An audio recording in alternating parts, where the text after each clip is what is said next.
Hello అందరికీ. ఈరోజైతే నేను బేబీ ఫ్రాక్‌కి ఓవర్ కోట్ ఎలా కటింగ్ చేసుకోవాలో ఇక్కడ చూపిస్తున్నాను విత్ మెజర్‌మెంట్స్.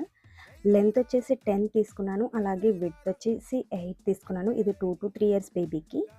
అలాగే నెక్ విడ్త్ వచ్చేసి 2, అలాగే షోల్డర్ వచ్చేసి 2.5.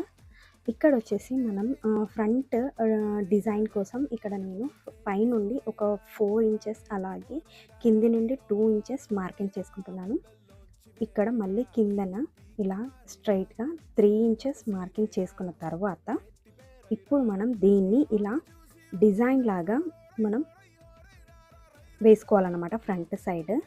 సో, ఇలా గీసుకున్న తర్వాత మనం నేను ఫ్రంట్ కట్ వర్క్ డిజైన్ లాగా ఇస్తున్నాను. సో, ఇలా గీసుకున్న తర్వాత నేను ఒక హాఫ్ ఇంచ్ గ్యాప్‌తో ఇలా లైన్స్ అనేవి పెట్టేసుకొని కట్ వర్క్ డిజైన్ కోసం ఇలా మార్కింగ్ అనేది చేసుకుంటున్నానన్నమాట పూర్తిగా.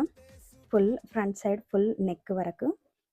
సో, ఇలా గీసుకున్న తర్వాత మన దగ్గర ఏదైనా ఇలా డిజైన్‌ది కట్ వర్క్‌ది ఉంటే దాంతో లేదా క్యాప్‌తో ఆర్ ఇలా మీరు కట్ వర్క్ డిజైన్ అనేది గీసుకోవాలనమాట.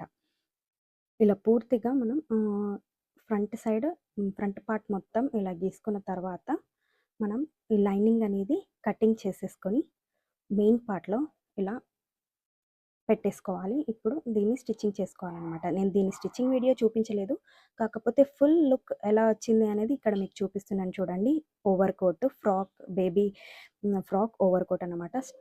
హ్యాండ్స్ ఇలా ఇక్కడ నేను పఫ్ స్లీవ్స్ అనేవి ఇచ్చాను. ఫ్రంట్ ఇలా నాట్స్ ఇచ్చాను టై చేసుకోవడానికి. అండ్ బ్యాక్ సైడ్ వచ్చేసి రౌండ్ నెక్ అనేది ఇచ్చాను. ఇదనమాట లుక్. మీకెలా అనిపించింది? వీడియో నచ్చితే లైక్ చేయండి. అలాగే ఛానల్‌ని సబ్స్క్రైబ్ చేసుకోండి. అలాగే మీకెలా అనిపించిందో ఈ ఓవర్ కోట్ కమెంట్ చేయండి.